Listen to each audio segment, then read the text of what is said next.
Buenas tardes y bienvenidos a todos y a todas. Muchas gracias una vez más por acompañar a la Sociedad Cultural Gijonesa en esta ocasión para presentar una obra que indaga en uno de los acontecimientos políticos más determinantes de los últimos años en España, el procés catalán. Las aguas de la política española bajan revueltas y parece que cada nuevo pequeño capítulo que escribimos, lejos de calmarlas, se agitan un poco más. Pero también es cierto que uno tiene la sensación de que cada nueva agitación es producto más bien de una impostura de los protagonistas que de una agitación real en el depositario de la soberanía nacional. Esto tiene su parte negativa y positiva. La positiva es que, dado que en ocasiones algunos problemas son producto del extendido vicio de la hipérbole en la política contemporánea, la posibilidad de resolverlos está mucho más cercana y es mucho más real de lo que nos pueda parecer. La negativa es la posibilidad de acabar construyendo el debate político diario sobre una sucesión de hipérboles ascendentes, alejándonos de la razón y del demandado y necesario diálogo. A pesar de lo anterior, a pesar de lo real o lo ficcionado que haya en el debate político actual, escribir sobre el conflicto catalán se me aventura a un deporte de riesgo, especialmente si se renuncie a la hipérbole al servicio de una de las partes. Hasta hace no mucho, afrontar el análisis del procés con ansias de objetividad, de arrojar luz sobre lo que acontece y de servir para desencallar la situación era la garantía de que los palos vinieran de todas las partes. Pero parece que hemos entrado en una nueva fase, a pesar de que los hay que aún no han sabido salir de su hipérbole personal. Probablemente los haya atrapado para siempre, como el señor Casado y la señora Arrimadas, o incluso sean hijos de ella, como el señor Abascal. Así todo, que una parte hable de desjudicializar un conflicto que es de carácter político, que otra califique el España nos roba como el peor eslogan de la historia y que ambas hablen de diálogo, es algo que se nos antojaba casi imposible hace pocos meses. Aún así, sigue siendo imprescindible el estudio y el análisis de lo que realmente pasó, de cómo decisiones trascendentales se tomaron por tacticismos cortoplacistas o por qué calificaciones procesales insostenibles se mantuvieron cabezona y torticeramente. De por qué la ensoñación de una república catalana a modo de bálsamo de fierabrás social y el mito de la España que se rompe se retroalimentaron hasta crear monstruos que creíamos desterrados de nuestra historia. Para ayudarnos a descubrir aquellos detalles menos conocidos pero que son fundamentales para entender el conjunto de los acontecimientos, hoy tenemos el placer de contar con la presencia del escritor y periodista hispano-argentino Ernesto Ekaizer, que nos presentará su nueva obra Cataluña Año Cero, la cual podéis adquirir a la entrada. Ernesto Ekaizer ha desarrollado su actividad periodística en medios como El País, La Vanguardia, Público o 5 Días, entre otros. Una destacada actividad profesional galardonada con el Premio Ortega y Gasset en el año 2000. En Cataluña Año Cero, Ernesto Ekaizer nos ofrece un relato detallado de lo sucedido en los días previos y posteriores a la declaración de independencia de Cataluña, del juicio y la sentencia del procés. Un relato que, dada la inagotable fuente de dictámenes judiciales de todo tipo de unas u otras instancias, probablemente tenga que ir encaminándose hacia una segunda parte. Un conflicto político aún judicializado, cuyo minuto y resultado nos sitúa a Carles Puigdemont y Toni Comín en el Parlamento Europeo, mientras el juez Llarena pide que se le retire la inmunidad, a Oriol Junqueras en la cárcel, inhabilitado por el Tribunal Supremo y fuera del Europarlamento, y a Quim Torra a la espera de reunirse con Pedro Sánchez mientras su inhabilitación es un motivo más de debate legal y político. Mucha madeja que desenredar aún y sobre la que sin duda nos arrojará luz Ernesto Ekaizer. Bienvenido y todo tuyo. Muchas gracias. Gracias por interesaros y venir aquí esta noche. Empecemos por lo que ha pasado en el día de hoy, que es muy relevante. Hoy ha habido un pleno en el Consejo General del Poder Judicial. Empecemos por el día de hoy, que han ocurrido cosas importantes. Ha habido un pleno en el Consejo General del Poder Judicial, donde se examinaba la candidatura de Lola Delgado, que hasta ahora era ministra de Justicia y que el Gobierno ha propuesto como fiscal general del Estado. Bueno, la candidatura de Lola Delgado, como era previsible, ha salido adelante. Han sido 12 vocales, incluyendo al presidente del Consejo, a favor y 7 en contra. Pero el debate ha sido de una dureza extrema, de un nivel de agresividad tremendo que refleja un poco lo que está pasando en este país. Si vemos un poco el debate del Congreso, digamos, ese debate del Congreso en investidura se ha trasladado al Consejo General del Poder Judicial. Entonces, no tanto por el número de los que han votado a favor y en contra.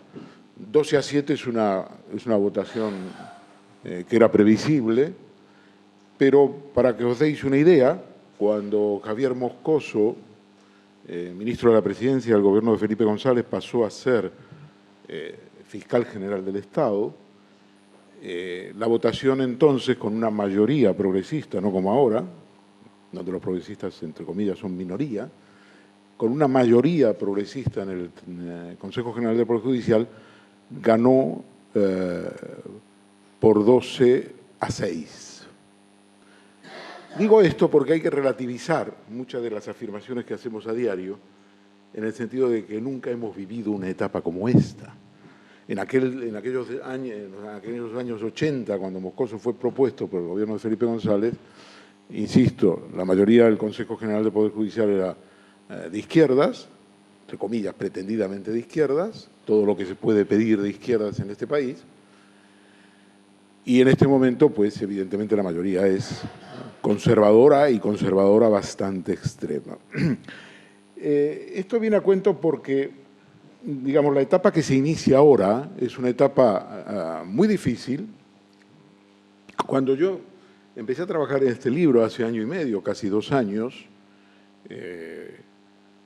todavía no sabía cuál era el título que iba a poner, pero sí tenía claro que la sentencia iba a marcar un antes y un después, como se dice vulgarmente. Y a medida que nos acercábamos a la publicación del libro, decidí ver una película que es dramática, tremendamente dramática, pero que me parecía que podía arrojarme algo de luz sobre el título que yo quería poner. Y esa película es Alemania año cero. Es una película de Rossellini, de Roberto Rossellini, que se sitúa en el año 45, al final de la guerra, en Alemania. Es una película dramática, forma parte de una trilogía, pero lo que era interesante era ver que, digamos, habían ocurrido en Cataluña y en España una serie de acontecimientos que nos colocaban en una situación cero. Habían ocurrido muchas cosas, pero se abría la posibilidad, sobre la base del desastre que fue la Declaración Unilateral de Independencia, la falsa y simbólica Declaración Unilateral de Independencia, que en realidad casi estuvo a punto de no declararse y ser sustituida por la convocatoria de elecciones autonómicas, se abría la posibilidad de de considerar de que estábamos en un nuevo comienzo, en un inicio. Cuando decidí finalmente titular el libro Cataluña año cero, esto parecía remoto. El libro se publicó en octubre. Pero los acontecimientos, desde diciembre del 2018, ya venían en esta dirección. No sé si recordaréis lo que se llamó el Pacto de Pedralbes, de 20 de diciembre de 2018, firmados entre Pedro Sánchez y Quim Torra, el presidente de la Generalitat, hablaba de una mesa de diálogo, de la creación de la figura de un relator y de una serie de temas que se iban a tocar en esa mesa de diálogo. Eso quedó sepultado porque Pedro Sánchez y el Partido Socialista hizo un viraje a la derecha brutal, tanto en las elecciones del 28 de abril, pero sobre todo en las del 10 de noviembre, y quedó sepultado. Pero en realidad esta era la apuesta de Pedro Sánchez, probablemente con la oposición de muchos varones del PSOE, pero la necesidad, en este caso el poder o la necesidad de gobernar, tiene cara de hereje, tiene rostro de hereje. Y esa herejía consiste en este país, en las circunstancias actuales, después de todo lo ocurrido, consiste esa herejía en proponer algo tan elemental como una mesa de diálogo. Es decir, los problemas que presenta la situación de Cataluña son problemas de naturaleza política. Y esto, que es una verdad tan elemental, ya Ortega en el año 31 en el Congreso dijo, esto va a ser, el problema de Cataluña es un problema muy arduo, muy duro, va a ser un problema de conllevanza. Bueno, pues esto que ha estado en la vida política española, en los últimos años había desaparecido y por lo tanto la mesa de diálogo se convirtió en una herejía, en un ariete para atacar a Pedro Sánchez y al Partido Socialista Obrero Español y a todos aquellos que proponían una mesa de diálogo. Y yo asimilo esa mesa de diálogo a mi idea de Cataluña año cero. Creo que se ha abierto una posibilidad que se puede cerrar en cualquier momento, pero que se ha abierto una posibilidad y que es una posibilidad que la derecha en este país, la derecha conjunta de Partido Popular, Ciudadanos y Vox, hizo todo lo posible para abortar. El último intento para hacerlo abortar es nada menos que una intervención de la Junta Electoral Central el día viernes 4 de marzo, convocada unos días antes, en vísperas del debate de investidura.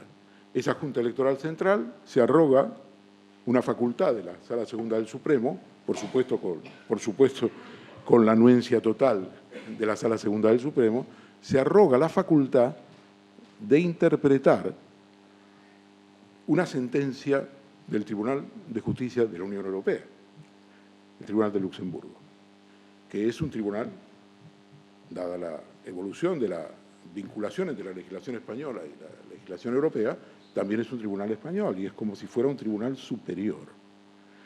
Una junta electoral interpretando algo que debería ser patrimonio de la Sala Segunda del Supremo, que es la que elevó una pregunta al Tribunal de Justicia el 1 de julio del año pasado sobre si Oriol Junqueras, al ser elegido eurodiputado el 26 de mayo en las elecciones europeas, tenía inmunidad en su calidad de eurodiputado y si además era eurodiputado, aunque no hubiese jurado o acatado la Constitución. Entonces esa Junta Electoral decidió anular el mandato de Junqueras, esa fue la interpretación que hizo de la sentencia del Tribunal. Es decir, la perversión consistía en que el Tribunal de Justicia de la Unión Europea le contestaba al Supremo de que en efecto Junqueras era eurodiputado, que en efecto a partir del día 13 de junio en que se proclamaron los resultados de las elecciones en España, Junqueras gozaba de su estatuto de eurodiputado y que por lo tanto tenía inmunidad. Entonces ellos dijeron, es que tiene inmunidad y es eurodiputado, pues nos cargamos su estatuto de eurodiputado y su inmunidad porque para nosotros no lo era. No lo hemos cargado hasta ahora, no hemos intervenido hasta ahora, porque para nosotros no era europarlamentario. Entonces vosotros decís que es eurodiputado, contestáis que tiene inmunidad, pues se acabó. Eso sin un pronunciamiento de la Sala Segunda del Supremo. Es evidente que la Junta Electoral Central, cuyo presidente es miembro de la Sala Tercera de lo Contencioso Administrativo del Tribunal Supremo, estaban combinados con la Sala Segunda. En otros términos, no había usurpado, lo que parecía ser una usurpación, sino que se habían hecho una división del trabajo. Se cargaron a Junqueras y también se cargaron a Torra como presidente en una interpretación absolutamente discutible, discutida, que no viene al caso, sobre una reforma de la ley orgánica del régimen electoral de hace unos años. Les cuento todas estas películas para que entendáis que en España estamos en un estado judicial. Es un estado judicial. El estado judicial consiste en lo siguiente. Consiste que en temas territoriales, en temas importantes y en temas de corrupción, los jueces, digamos, los políticos han ido retrocediendo en el terreno y han dejado el campo a la justicia. una persona tan conservadora como Juanjo González Rivas, presidente del Tribunal Constitucional, un gallego muy amable, una persona muy respetuosa, conservador, por supuesto, acaba de hablar con un amigo mío que es presidente de una comunidad autónoma, visitaba una comunidad autónoma, este presidente le llamó por teléfono para tomar un café, y González Rivas le dijo, oye, ¿cuándo vais a empezar realmente a gobernar con independencia de los jueces? Es que esto no puede seguir así. Yo, la verdad es que me lo contó hace muy pocos días, esto ocurrió hace un par de meses, y realmente me pareció muy interesante que una persona conservadora, presidente del Tribunal Constitucional, su mandato tiene que ser renovado ahora, no se puede renovar porque no hay acuerdo entre los partidos. Son 4 puestos en el Tribunal Constitucional están caducados, pero no se pueden renovar porque no hay acuerdo de los partidos, tienen que seguir, como no se puede renovar el Consejo General del Poder Judicial, porque no hay acuerdo entre los partidos. Entonces claro, estamos en un estado judicial, donde por los temas de corrupción, por las dificultades territoriales, le hace Cataluña sobre todo, los políticos han retrocedido y le han dejado lugar a los jueces. Como si la justicia penal pudiera resolver estos problemas. Es imposible de resolverlo. Esto lo ve todo el mundo fuera de España, menos en España. Todo el mundo lo ve claramente. Pero aquí no hay manera. Y la única explicación de por qué no hay manera es que la derecha en este país saca unos dividendos tremendos de los problemas de naturaleza territorial. Y ya lo hemos visto en el País Vasco, con Aznar y su política de polarización extrema. En otros términos, no es que no sean capaces de dar una solución, no es que sean los defensores de la unidad de España de manera incondicional, es que ellos obtienen dividendos políticos. Aznar obtuvo dividendos políticos extraordinarios con su política de polarización extrema en el País Vasco. El PP no era importante en el País Vasco, tampoco lo era en Cataluña. Pero sobre la base de la polarización extrema en ambas comunidades autónomas, el Partido Popular obtenía rentabilidad electoral en el resto del Estado. Y esto era lo que importaba. Esto era lo que importaba. El Partido Popular no podía ser como el PSOE, que gozaba de lo que era el gran granero de votos del Partido Socialista, que eran básicamente 2 comunidades autónomas, Cataluña y Andalucía. Eso no podía, el Partido Popular no podía aspirar a eso, no lo conseguirá nunca. Puede gobernar en Andalucía sobre la base de una combinación momentánea, pero desde el punto de vista de su base electoral era muy difícil. Y por lo tanto la polarización, digamos, en Cataluña y en el País Vasco era la base para obtener una rentabilidad electoral en el conjunto del Estado. Y eso es una política muy exitosa. Por lo tanto, no es tanto un problema de que sean los más unionistas. No hay principios aquí. No está el principio de la unidad indivisible de España. No. Entonces, cuento estas cosas porque son elementos que hay que tener en cuenta a la hora de analizar, digamos, los acontecimientos en Cataluña. Esta sociedad, este Estado judicial ha sufrido un golpe tremendo. ¿En qué consiste este golpe? En que un tribunal, varios tribunales europeos, primero han rechazado de una manera bastante ostentoria los pedidos de extradición del Tribunal Supremo. En Alemania hubo una batalla campal del Tribunal Supremo para obtener la extradición de Puigdemont por un delito de rebelión y fracasaron. Fracasaron por una cosa que fue muy elemental en aquel momento, y es que los jueces alemanes pidieron todos los vídeos de lo que había pasado el 1 de octubre, eran 3 jueces del Tribunal Superior de Schleswig-Holstein, los 6 ojos de los jueces estuvieron centrados durante jornadas y jornadas en los vídeos que les mandaron, pues no estaban convencidos, pedían más vídeos, el juez Llarena les mandaba más vídeos, había una tira de vídeos, luego la vimos en el juicio del Supremo, y los jueces llegaron a la conclusión, mire usted, no nos convence, los argumentos que usted da, esto no es una rebelión, nunca estuvo en peligro el orden constitucional en España y, por lo tanto, por rebelión no se lo entregamos. Ahora, usted dice que la malversación, bueno, es discutible que la malversación sea exactamente como usted dice, pero bueno, insiste, pues se lo damos por malversación. Venga. Como la malversación podría ser asimilada a una corrupción y estaba entre los 32 delitos de entrega automática que establece el sistema de euroorden europea, pues se lo damos por malversación. Ahí lo tiene usted. Pero Llanera dijo, no lo quiero por malversación. Pero oiga usted, ¿es un delito o no es un delito? Y los jueces en el Código Penal están obligados a perseguir los delitos. No es que tú persigues los delitos que te gustan y los otros los dejas al margen. Llanera dijo, no, porque yo no puedo juzgar al jefe supremo de la rebelión, que es Puigdemont, y por lo tanto voy a tener que juzgar a sus subordinados por rebelión. Bueno, mire, ese es un problema suyo. Este no es un problema. El problema que hay que discutir aquí es si es un delito o no es un delito. ¿Lo quiere o no? No. Bien. En Bélgica se suscitó el siguiente problema. Toda la gente piensa, porque los periódicos no informan bien, que los belgas, por todo ese follón que tienen de los balones, en fin, por todo lo que es Bélgica, comunidad política, resulta que tiene, una animadversión a España. Y si yo les dijera que en realidad en Bélgica no llegaron nunca a entrar al fondo del debate sobre la euroorden, ¿qué me decís? ¿Cómo es que no entraron al debate de euroorden? Sí, nunca llegaron a debatir, nunca llegaron a rechazarla. ¿Por qué? Porque la incompetencia del Tribunal Supremo consistió en enviar una euroorden sin los requisitos que se establecen por la legislación europea sobre la euroorden. Y cuando los fiscales, porque a ti te representa en cada país, tú no tienes una participación directa como Fiscalía o como Tribunal Supremo, a ti te representan los fiscales, en este caso de Bruselas.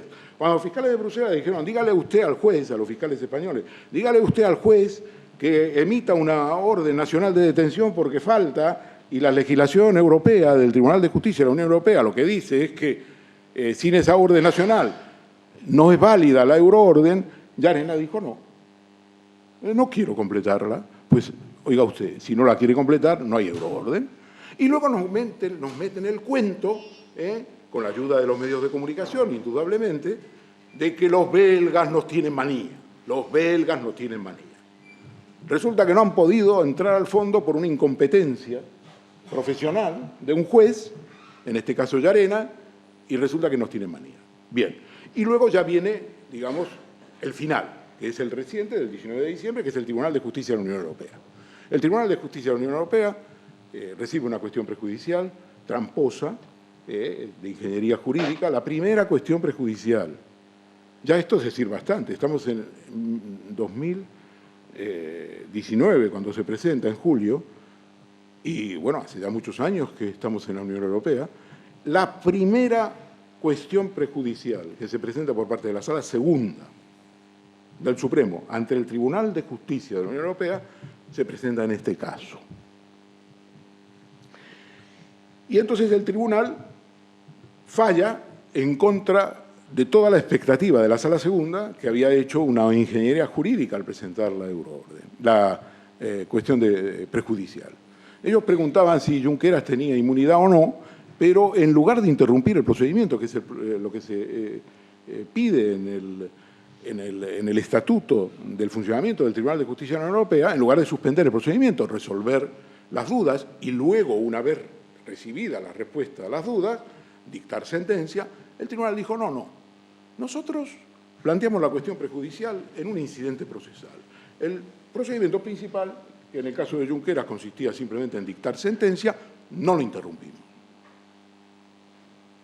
El día 14 de octubre dictaron sentencia. Y el mismo día dijeron al Tribunal de Justicia de la Unión Europea, oiga, seguimos interesados en la cuestión prejudicial. Seguimos interesados. Porque si no, el Tribunal de Justicia de la Unión Europea hubiera dicho, ya no hay objeto. Ya las dudas que tenía ya las resolviste porque habéis sentenciado. Y ellos dijeron, no, nos interesa. Todo esto era porque la idea consistía en que había que meterle un gol por toda la escuadra al independentismo en Europa y restituir la maltrecha situación de la justicia española en Alemania, en Bélgica en Inglaterra y, si se atrevieran, probablemente en Suiza, donde también había huido Marta Rovira, secretaria general de Esquerra Republicana de Cataluña. Y entonces dijeron, le metemos un gol en toda la escuadra. Y si nos sale mal, que no nos va a salir mal, porque toda la legislación desde el año 76 nos da la razón, no suspendemos, porque hemos planteado la cuestión prejudicial en relación a un tema de un incidente procesal. ¿Cuál era el incidente procesal? Que le hemos denegado a Junqueras la facultad de salir de prisión en junio del 2019 para jurar o acatar la Constitución y, por lo tanto, completar el trámite de eurodiputado. Y entonces, pues, como es un tema lateral, nosotros ya dictamos sentencia y cuando llegue la sentencia del Tribunal Superior de la Unión Europea, Junqueras ya no estará cumpliendo prisión provisional, estará cumpliendo pena firme. Por lo tanto, se habrá acabado el tema. Muerto el perro, se acabó la rabia. Bueno, la sentencia ha sido una sentencia muy importante desde la perspectiva de que es una sentencia que, digamos, va muy adelante de toda la legislación que había sobre el Parlamento Europeo desde 1976 y le parte la cara al Supremo de una manera escandalosa. Escandalosa. Y resulta que toda la discusión, todo lo que hacen es decir, oiga usted, sí, teníamos interés, pero claro, ya no tiene sentido porque el señor Junqueras está cumpliendo pena y ya no está en prisión provisional. No podemos dejarle salir de la cárcel para jurar nada. Y además, como está condenado, nuestra legislación establece que ya no puede ser eurodiputado. Esta es la historia. Entonces, insisto también en estos temas jurídicos porque ayudan a entender un poco qué es lo que está pasando. La justicia española está desprestigiada. Tiene razón Pablo Iglesias cuando ha hecho estas declaraciones de hace 48 horas. No ha dicho algo más elemental que lo que piensa todo el mundo. Porque cuando te dan unos varapalos tan impresionantes en Europa, pues uno que dice, hombre, que la justicia la han humillado. Bueno, pues es una verdad elemental. Otra cosa es que, si él tenía que decirlo o no decirlo, 24 horas antes de que el Consejo General del Poder Judicial estaba tratando la candidatura de Lola Delgado como fiscal general del Estado. Digo porque los fiscales están sobreviviantados, la derecha judicial se ha movilizado y, por lo tanto, las declaraciones del vicepresidente, que tampoco es el ministro de Justicia, pues evidentemente contribuyeron a soliviantar a los jueces y hubo follones. Pero lo que él dijo es elemental. Es decir, que lo dice cualquier persona de la calle. Los han humillado los alemanes, los belgas, ahora el Tribunal de Justicia de la Unión Europea, el Parlamento Europeo y tal. Entonces, esto ha colocado a la justicia española y a la derecha en una situación, digamos, de mucha rabia, de mucho cabreo, no saben cómo salir de ello y por lo tanto dirigen toda la acción ahora contra la etapa que viene, que va a ser un intento del gobierno de Pedro Sánchez de negociar algún tipo de acuerdo en la mesa de diálogo con el gobierno catalán y con los partidos a los efectos de tratar de desbloquear la situación.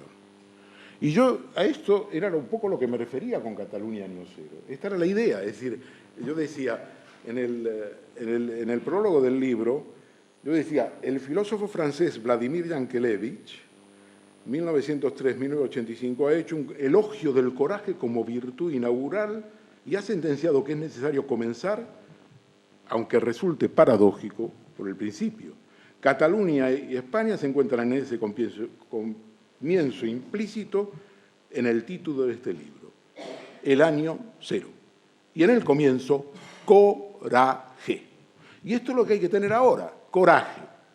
Quiero decir, con el esquema que nos plantea PP, Ciudadanos y Vox, realmente vamos a un bloqueo permanente de la situación. ¿Hay una posibilidad fuera de ese esquema? Yo creo que la hay. Yo creo que la hay. El único problema es que hay que explorarla y para eso hay que ponerse las botas. Cuando digo ponerse las botas, lo digo consciente de que la prensa en este país está en manos de la derecha. O la prensa está quebrada y está en manos de los bancos. Me refiero, los grandes grupos de comunicación están quebrados. El diario El País está en manos de los bancos, de sus acreedores. El diario El Mundo, 3/4 de lo mismo. Hay algunos periódicos como La Vanguardia que, por supuesto, no están quebrados, pero realmente ganan muy poco. Y todos estos periódicos ya han dejado de ser los medios que eran antes, en los años de la transición, en los años 80, los años 90. Y, por lo tanto, todos están alineados en la línea dura, prácticamente en la línea dura. Los que tienen algunos devaneos, algunas veces El País, un día sí, un día no, pero básicamente, digamos, están en la línea dura. La línea dura no va a llevar absolutamente a nada. El tema de Cataluña no se resuelve en el ámbito del derecho penal, no se resolverá tampoco con la independencia, desde luego que no. Cataluña no será nunca independiente. Bueno, nunca, no lo sé. Ya uno, en materia de bola de cristal, quién sabe. Pero quiero decir, la única posibilidad de una independencia de Cataluña es una independencia violenta por el uso de las armas. No veo a los catalanes realmente interesados en el uso de las armas y veo, en cambio, a las fuerzas, digamos, españolistas con capacidad para movilizar a su ejército, a sus guardias civiles, a sus fuerzas armadas, ¿no? Entonces, de esa perspectiva, yo pienso que se abre una posibilidad, es una posibilidad real, es una posibilidad que va a desencadenar choques tremendos, como los que hemos visto en la sesión de investidura, como los que hemos visto esta tarde en el Consejo General del Poder Judicial, pero se abre una etapa muy promisoria que yo creo que habría que, en fin, estimular, ¿no? Y creo que para eso se necesita coraje. La situación en Cataluña es una situación compleja, es una situación donde va a haber elecciones autonómicas en la primera mitad de este año. El presidente Quim Torra va a ser inhabilitado próximamente, probablemente cuando el Supremo confirme el recurso de casación contra la sentencia del Tribunal Superior de Justicia de Cataluña por la desobediencia en no retirar un cartel en el Palau de la Generalitat que pedía y exigía la libertad de los presos políticos. Y por lo tanto, habrá ese recurso de casación será desestimado y por lo tanto se abrirá la inhabilitación. La desobediencia tiene pena de inhabilitación, no tiene pena de prisión. No es como dice este hombre Abascal, hay que detener a Torra. Si es que la pena de prisión no se han enterado, la pena de desobediencia no se han enterado. Han estudiado, pero no se han enterado que no tiene pena de prisión. La desobediencia no tiene pena de prisión. Entonces, se abre, por lo tanto, una etapa, en mi opinión, muy interesante que hay que acoger con mucho entusiasmo.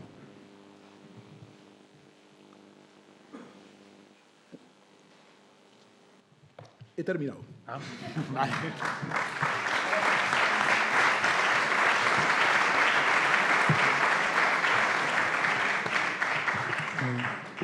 Bueno, antes de... Muchas gracias, Ernesto, lo primero. Antes de ofreceros el micrófono para que hagáis alguna pregunta, dos avisos para que no se me pase luego, que se me suele pasar al final.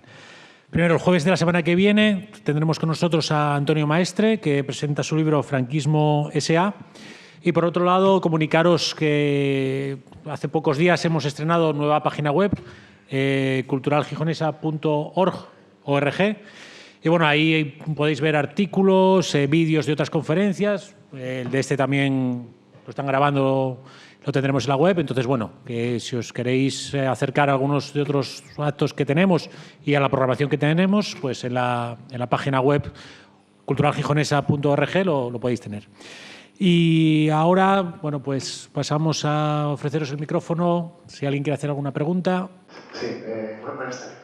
A propósito de la bola de cristal que mencionaste últimamente, te pido que hablas de la bola de cristal. Yo creo que este tema de la independencia de Cataluña, como su día la República Popular Yugoslavia, la batalla de la independencia internacional. Quiero decir que Cataluña no será independiente mientras en el extranjero no reconozcan esa independencia. Y los que hagan lo que hagan. El gobierno español sí lo reconoce. ¿Qué interés puede tener alguien en reconocer la independencia de Cataluña? Creo que ahora mismo en el mundo, y por eso te digo que tenías tu valoración, hay unos cuantos aventureros en puestos clave, en Estados Unidos, en Rusia y ahora en Inglaterra. Y a estos aventureros la Unión Europea les molesta. ¿Crees que en algún momento puede, en una maniobra de esta desestabilización, pueda alguien decir que si reconocemos Cataluña, entre otras cosas, a ver qué pasa? Porque como eso ocurra, recuerda que Yugoslavia, cuando Alemania reconoció Eslovenia, empezó todo. Vamos a ver, el problema Cataluña tiene 2.300.000 votantes en el 9N, en la consulta que convocó Artur Mas el 9 de noviembre del 2014. Cataluña tiene 2.200.000 votantes en el referéndum del 1 de octubre. Quiero decir, si uno analiza la evolución de las encuestas y la evolución de las elecciones, hay un estancamiento. Hay 7 millones de personas en Cataluña. Es que es imposible. Y lo de la esfera internacional, bueno, todo eso es muy interesante leerlo y digamos, si hay historias fantásticas y diarios como El País que se entretienen con los espías que vinieron de Rusia. Todo eso es una chorrada, porque claro que los servicios de inteligencia de Rusia mandan agentes aquí. ¿Y por qué no? ¿Y qué tiene que ver eso? Y que los agentes tienen que informar sobre la situación in situ. ¿Y eso qué prueba? Por lo tanto, desde el punto de vista internacional y en particular europeo, no veo ninguna posibilidad de reconocimiento ni de desestabilización ni de nada. Pero insisto, el problema es que cuando tú tienes 7 millones de habitantes y tienes una situación estable con 2 millones de votos, pues es que no hay independencia posible. Quiero decir, a menos que pensemos que podemos trasladar, no sé, una situación como, no sé, realmente no tiene pase, no puede ser. Es decir, los partidos independentistas, digamos, hacen una utilización y una manipulación de una cosa que es muy importante en la historia de España. Y fue muy importante en los años 30. Y es lo que André Unín llamó las ilusiones democráticas de la población. Las ilusiones democráticas de la población consisten en una idea de que el voto, en este caso el referéndum, es el talismán. Bueno, yo creo que el referéndum es un instrumento, no me parece tampoco el instrumento más claro. Quiero decir, personajes claves en la historia han utilizado el referéndum para fines políticos interesantes de carácter manipulador y por tanto no me parece la herramienta más, digamos, desde el punto de vista democrático, más espectacular tal como lo plantean los independentistas. Pero hay una manipulación de esa ilusión democrática y esa manipulación empieza en Cataluña y se profundiza con la crisis económica. La crisis del 2008, que empieza en el 2008, tiene al gobierno catalán de Artur Mas como un gobierno pionero de las reformas, de las reformas entre comillas, las reformas antisociales, de la reforma de la sanidad, de la reforma laboral, de la pérdida de derechos. Eso es Cataluña en la crisis económica que se abre en el 2008. Cuando empiezan las grandes movilizaciones sociales de las diadas, 2011-2012, Artur Mas ve una oportunidad y se da cuenta que realmente si sigue por la vía de las reformas sociales, su progresión política es cero.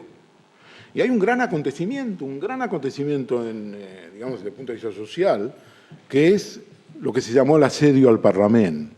Y son las manifestaciones del 14 y 15 de junio del 2011 contra los recortes sociales del gobierno de Artur Mas. Y fue espectacular, porque aparte de que 40.000, 50.000 personas rodean al Parlamento, Artur Mas no puede llegar al Parlamento a votar el presupuesto, ni la presidenta del Parlamento, Núria de Gispert, sino con helicóptero. Esa situación determina que Convergencia y Unión, Convergencia Democrática de Cataluña, Unión Democrática, dos partidos burgueses, reaccionarios, se pasan al soberanismo. Pero fijáis cómo se pasan al soberanismo. Cuando se juzga a 19 personas que participaron en el asedio al Parlamento en la Audiencia Nacional, la Generalitat de Cataluña, es decir, Artur Mas, y el Parlament catalán, es decir, la mayoría independentista, se presenta como acusación particular en el juicio de la Audiencia Nacional y piden la condena de los manifestantes. En ese momento, en el año 2014, ya son soberanistas, pero el soberanismo no les impide pedir leña al mono contra las manifestaciones de carácter social. Le sale mal porque un magistrado muy relevante de la Audiencia Nacional, que debería estar en el Supremo, que por sus ideas progresistas no lo está, Ramón Sáez, es el ponente de la sentencia, y hace una ponencia muy tipo a la americana, utilizando conceptos de la legislación americana, en las cuales dice que efectivamente ha habido una colisión entre el derecho parlamentario al legislar, a decidir los recortes sociales, y las manifestaciones de la gente de impedirlo. Pero que claro, que hay que ponderar estos derechos, porque el derecho de reunión y de manifestación y de libertad de expresión está consagrado por la Constitución española. Es un aspecto muy importante. Y entonces lo que hay que determinar es qué es lo que prima. Y Sáez llega a la conclusión, y la del tribunal le apoya, de que priman los derechos fundamentales de manifestación de la gente. Y utiliza un concepto fundamental, que es el concepto de desaliento, y que viene de la Corte Suprema de los Estados Unidos. Y dice, si yo impido a la gente que no puede hacer otra cosa que manifestarse y protestar y manifestarse, estoy recortando la democracia, los derechos fundamentales, y los absuelve. Bien, esto viene a cuento de lo siguiente. La Generalitat de Cataluña, soberanista, el Parlamento catalán, soberanista, la Fiscalía, la Fiscalía del Tribunal Supremo, antisoberanista, es decir, la derecha pura y dura, recurre en la sentencia de la Audiencia Nacional. Y la sentencia va al Supremo.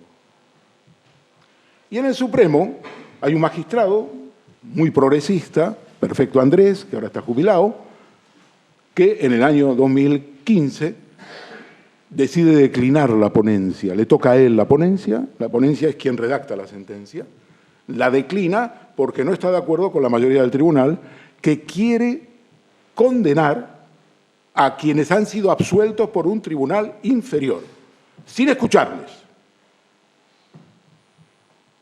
Es decir, sin hacer diligencia para oír lo que tienen que decir. Y le toca la ponencia a Manuel Marchena. Y Marchena les condena. Les condena a 3 años de cárcel por un delito contra las instituciones del Estado, sin oírles, lo cual está prohibido por el Tribunal Europeo de Derechos Humanos, es la famosa sentencia Atucha, de la cual había sido también ponente, casualmente, Manuel Marchena. Entonces, ¿quién impulsa la acusación y quién lleva a Marchena y al tribunal a la condena de aquellos que habían sido absueltos? Los soberanistas, es decir, el Parlamento catalán y Artur Mas.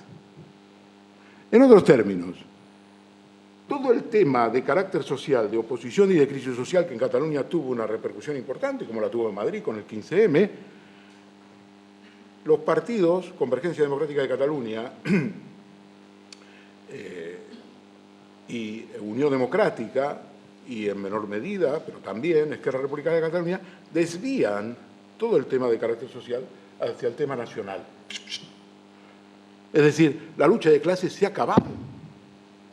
La lucha de clases no tiene ninguna importancia. Lo que tenemos es construir una nación, y en esa nación resolveremos todos los problemas. Todos los problemas estarán resueltos. ¿Y por qué van a estar todos los problemas resueltos? ¿En qué nación están todos los problemas resueltos? Simplemente por el hecho de ser nación.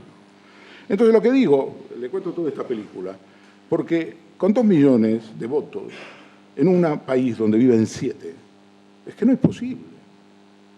Es que no es posible. No sé qué van a hacer. ¿Qué van a hacer? ¿Una nueva Palestina? ¿Eso es lo que quieren? Pues es que no tiene ninguna perspectiva histórica eso. Y no veo que en Europa, la Europa la Alemania, que tiene también su historia con Baviera, vaya a apoyarle. Es que no hay ninguna posibilidad.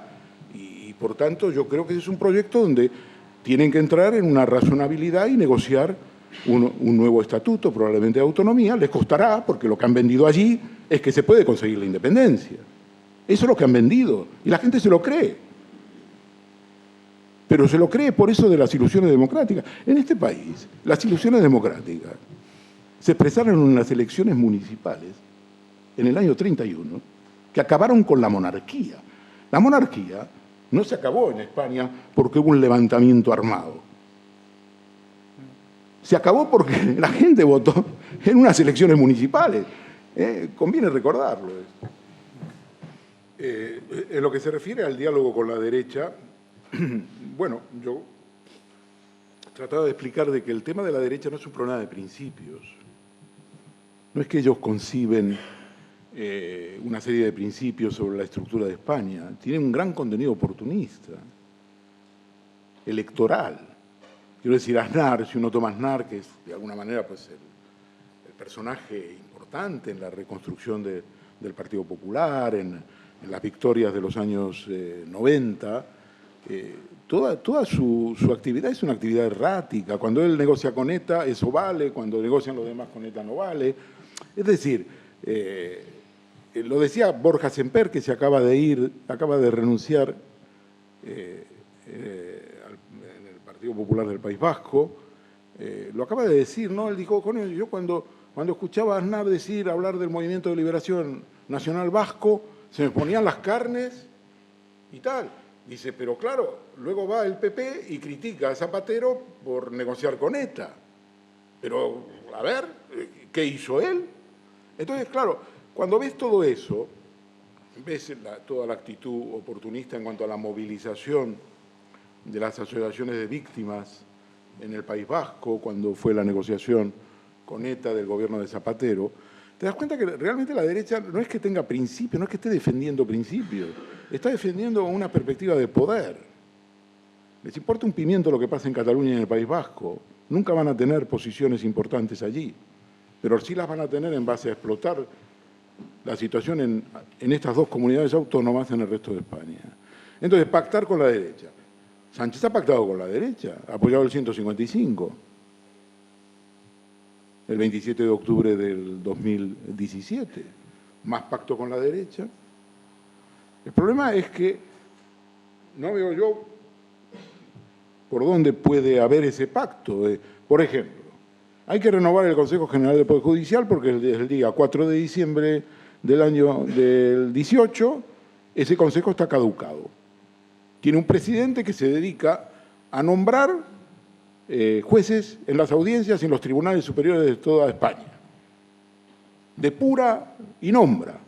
Este es el que yo llamo el zar Lesmes. Y no lo hace solamente para el PP, por supuesto que en primer lugar para el PP, lo hace para el grupo suyo de amigos, lo que en la jerga iniciática de la judicatura se llama el GAL, grupos de amigos de Lesmes.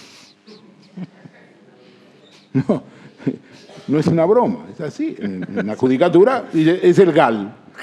Hoy me llamó un magistrado, yo escribí una historia que se publicó ayer sobre quién es Lesmes, una historia de carácter pedagógico para la gente que no conoce y que no está en los entresijos del mundo judicial y sobre todo de este mundo.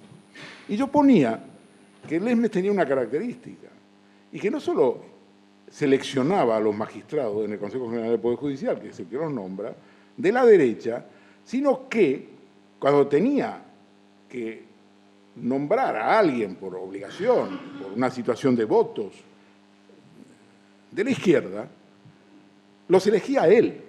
Él elegía a los de la izquierda que tenían que formar parte, por ejemplo, de la Comisión Permanente del Consejo General del Poder Judicial.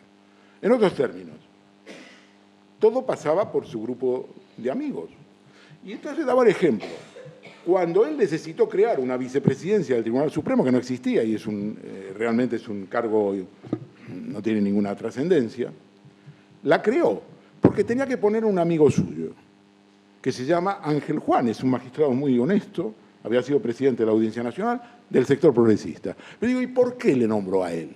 Le nombro porque comparten un chalet en una urbanización del sur de España y porque Ángel Juanes viaja con él en las vacaciones en su barco. Y ante la opinión pública dijo, hoy les ha nombrado un vicepresidente que es progresista, porque todo el mundo lo conoce, de la Asociación de Juezas y Jueces para la Democracia. Y yo publiqué este artículo ayer en la revista Contexto, tuvo muchísima difusión, es un artículo que, digamos, está contado como una novela absolutamente real, con información muy contrastada. Y contaba esto. Y hoy me llamó Ángel Juanes, a quien conozco mucho, me llamó y me dijo, dice, me ha gustado muchísimo tu artículo, pero que sepas una cosa, yo no soy aficionado ni apasionado a ir en barcos. Y digo, yo no dije eso. No, te lo quiero aclarar. Solo que tú dices que voy en el barco del Esmer, lo cual absolutamente es verdad, pero no lo hago porque sea mi pasión. Me pareció muy divertido esto. Me pareció muy divertido. Pero quiero decir, entonces la derecha, entonces pactar con la derecha, como dices tú, bueno, pues ahí está, la derecha es muy poderosa, tiene un dominio de la judicatura que es bastante férreo, pero de golpe te meten una sentencia como la de Gürtel y se cae el gobierno. Vosotros recordaréis, y es una cosa de la cual yo siempre comento, aquí los periodistas se llenan la boca diciendo que la corrupción no pasa factura. ¿Vale? No pasa factura. Pero el día que pasa la factura se cae un gobierno. ¿O no? Vamos a ver. Las tres líneas de la sentencia de Gürtel, donde dice que el PP y Correa crearon un estado de corrupción institucional, una situación de corrupción, se acabaron al gobierno de Rajoy.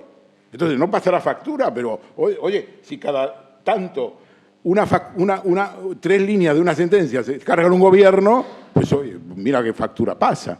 Entonces, yo digo, efectivamente domina la judicatura y, por lo tanto, son muy poderosos y hay que pactar. Ahora, ¿cómo pactas cuando realmente el eje de la actividad, el norte de la actividad de la derecha es polarizar y crear una dinámica imposible como la que vamos a ver en el Congreso de los Diputados durante toda la legislatura? Yo conozco un personaje que realmente es un tío muy interesante, os va a llamar la atención por lo que voy a contar ahora. Esta es una persona que estuvo en el PP en Murcia y se fue por los problemas de la corrupción. Y fue muy crítico. Murcia, digamos, es la cueva de la corrupción, si hay algún sitio de España que pudiese serlo. Bueno, se fue, hizo una campaña tremenda contra el PP, una persona muy informada y tal. Yo le conocí en esas circunstancias cuando él dejó el PP y se convirtió en el zurriago del PP en Murcia, con todo lo que había allí. De golpe, sin saberlo, un día leo en el periódico que esta persona se presenta como diputado por Vox al Congreso de los Diputados. Tal cual. Yo había un tiempo en el que no hablaba con él, no es una persona con la cual hablaría todas las semanas, pero en la época de la corrupción de Murcia hablé mucho con él y realmente fue muy interesante. Estaba muy bien informado porque conocía toda la estructura del PP de Murcia y de las instituciones, sobre todo, del Tribunal Superior de Justicia, en fin. Entonces, bueno, yo le pregunté, y me dijo, bueno, mira, me llamó Abascal, yo no comulgo con ellos, pero algo tengo que hacer, en fin, me doró la píldora y acepté. Bien, ahora forma parte es diputado, está en el Congreso de los Diputados, ahora está varios días en Madrid, y estos días hemos hablado. Me decía, oye, dice, estos, tanto los de Vox como los del PP, como los de Ciudadanos, dicen que esta legislatura no va a durar. Dice, y yo te firmo, me dice Ernesto, es de Vox, y yo te firmo que esta legislatura se acaba a los 4 años y quién sabe si no repite. Yo tengo dudas de que los tribunales europeos sean conscientes de la gravedad y de las consecuencias que a nivel español y a nivel europeo tiene la DUI, la Declaración Unilateral de Independencia. Segundo, derrota mediática. ¿Qué grado de responsabilidad tienen los españoles que trabajan fuera de España? Cónsules, embajadores, agregados culturales, el Instituto Cervantes, periodistas, etcétera, etcétera, en todos los medios, en el fracaso mediático que hemos tenido, la lucha del Estado español con la pretensión del noroccidental español. La Declaración de la Unilateral de la Independencia, si no lo hubiera dicho el Tribunal Supremo, cualquiera que lo hubiera dicho, pues podía llegar a ser sospechoso. Pero el Tribunal Supremo de este país, que es uno de los tribunales más derechistas en materia de derechos humanos y legislación de derechos fundamentales que hay, ha dicho que la DUI es un papel mojado. Ha dicho que es una ensoñación, que es un recurso para engañar a la gente. Ha dicho que no es una rebelión. Ha dicho que esa rebelión, presunta rebelión según los 4 fiscales del Apocalipsis, de la Fiscalía General del Estado, Apocalipsis les llamo yo, esa declaración se terminó simplemente, estoy citando literalmente la sentencia del 14 de octubre, simplemente con publicar en el Boletín Oficial del Estado el artículo 155 de la Constitución. Se publica el artículo 155 de la Constitución y se acabó la DUI. Es un cuento chino. En Europa no tiene ninguna importancia la DUI porque es una declaración de fogueo. Es una declaración de fogueo y tiene que ver con los intentos de manipular eso que yo señalé de las soluciones democráticas. Por lo tanto, la DUI, podrán hablar mucho de DUI, pero no tiene ninguna importancia. Cero. Cero. Y no sé qué más decirles. ¿Alguna pregunta más? Bueno, mientras vemos a ver si tenemos un poco de tiempo, mientras vemos si alguien más se anima. Bueno, hasta las 9 hay. Sí, por eso tenemos un poco más de tiempo. 25 minutos. Para unas cuantas preguntas. Mientras si vemos si alguien más se anima a una pregunta, te voy a hacer yo una. Supongamos que bueno, la cosa avanza por los cauces que parece que hemos inaugurado, ¿no?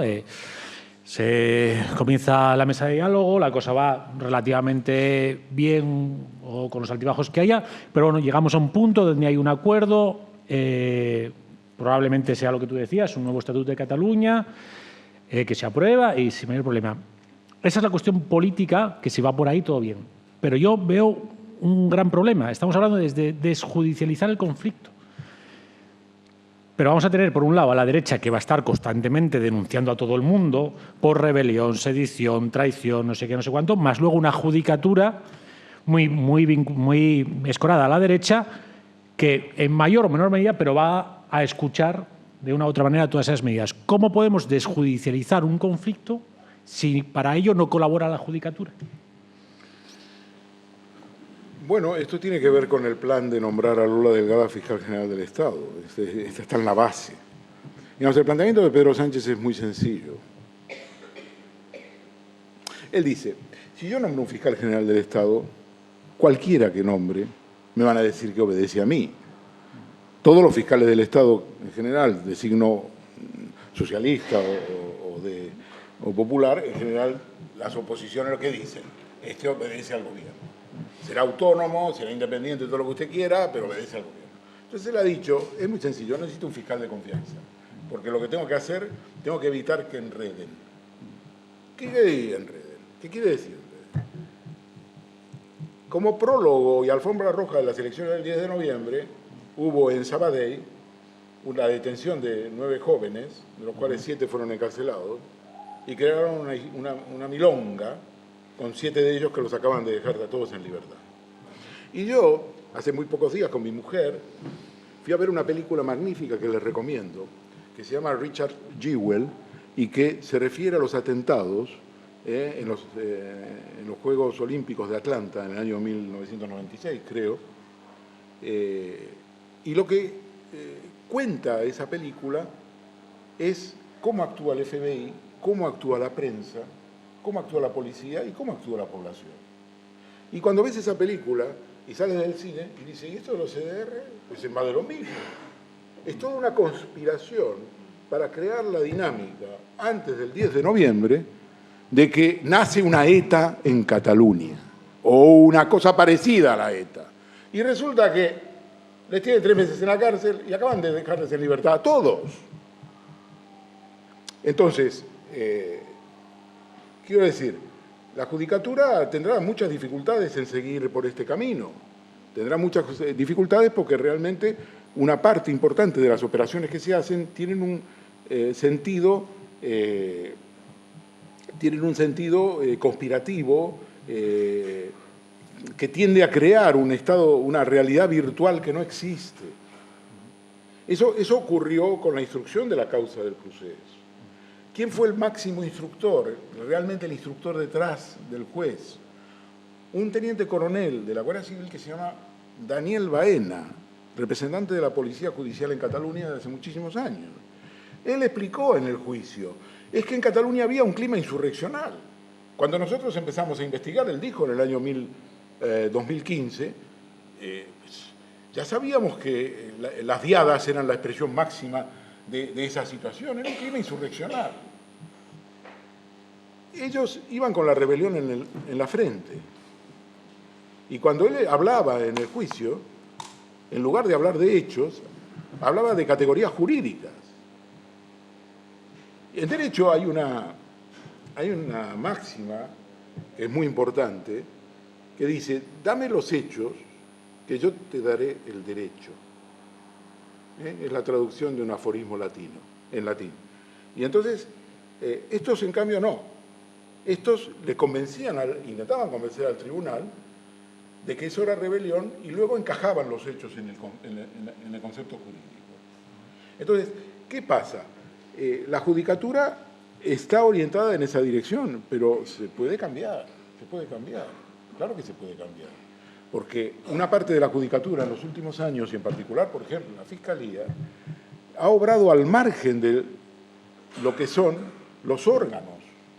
En la Fiscalía, por ejemplo, hay un órgano que se llama Junta de Fiscales de Sala, reúne a los 26 fiscales más al fiscal jefe, al fiscal general 27, y reúne sensibilidades distintas. Cuando José Manuel Maza, por ejemplo, presentó la querella criminal, el 30 de octubre del 2017, no convocó a la Junta de Fiscales de Sala. Me preguntaron por qué. Hombre, es una jaula de grillos. ¿Cómo voy a convocar y debatir una querella por rebelión con ellos? Pues me la tumban.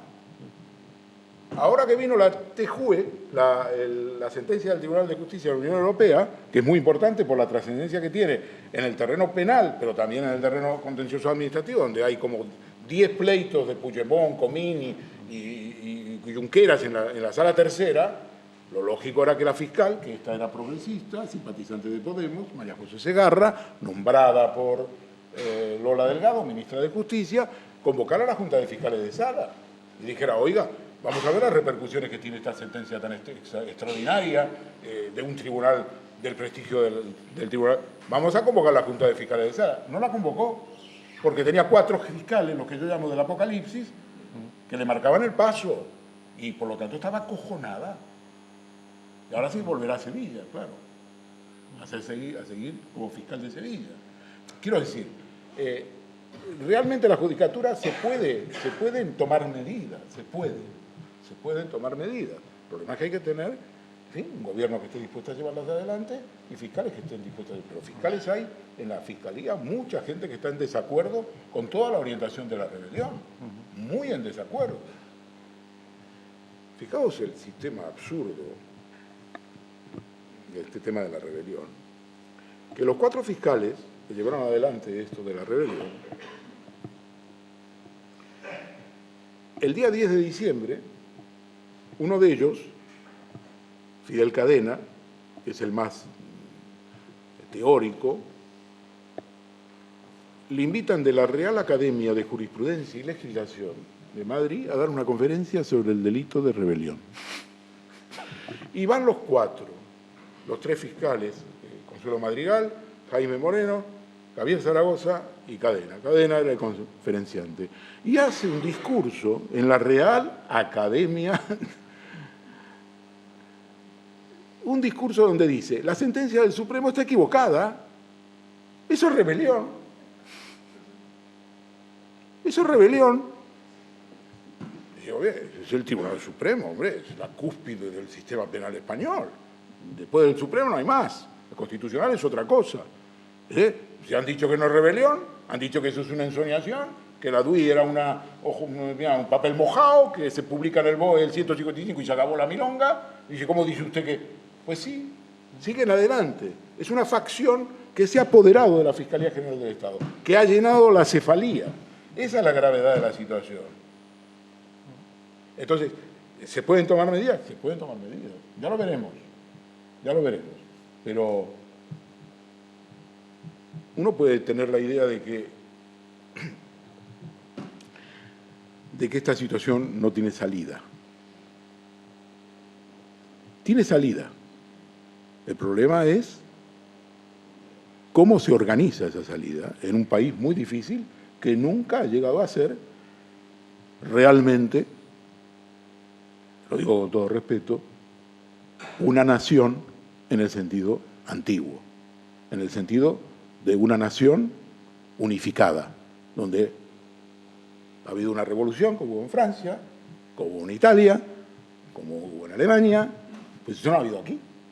Eso no quiere decir que seamos menos, pero no lo ha habido. Y eso, digamos, una nación inacabada es la que tiene que lidiar con estos problemas. ¿Alguna pregunta más? ¿Qué recorrido piensas que puede tener la sentencia del proceso dentro de los tribunales europeos?